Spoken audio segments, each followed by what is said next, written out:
اس حکم میں کسی قانونی پروویژن کو کوٹ نہیں کیا گیا کہ اس قانون کے اختیار کے تحت ان ملاقاتوں پہ پابندی لگائی. کوئی اختیار ملاقاتوں پہ پابندی کا قانوناً ہوم ڈپارٹمنٹ پنجاب کے پاس نہیں ہے. اگر خان صاحب کی ملاقاتوں پہ پابندی ختم نہیں ہوتی ہے تو پاکستان تحریک انصاف کے تمام جو الیکٹڈ پارلیمنٹیرینز ہیں مل کے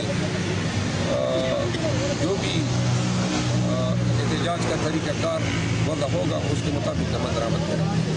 ہمارا احتجاج پرامن رہے گا. یہ بے شک پرامن نہیں رہتے ہیں، وائلنس کرتے ہیں، ظلم و جبر کرتے ہیں، جو ابھی تک ہمارے ساتھ کرتے آئے ہیں. ہم برداشت بھی کریں گے. سارا رد عمل تو انہی کا ہے. آپ دیکھیں پنجاب میں ہوا کیا ہے 2 سالوں میں.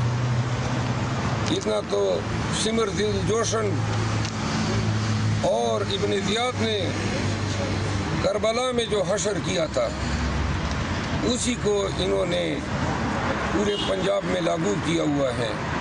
حشر کا سما ہے، ظلم و جبر ہے. اور وہ محترمہ جو فرماتی ہیں کہ میں یہ کروں گی، میں وہ کروں گی، صرف اتنا ہی کہنا ہے کہ جب بھی کڑا وقت آیا ہے آپ لوگوں نے تو خود بھاگ جانے میں عافیت سمجھی ہے.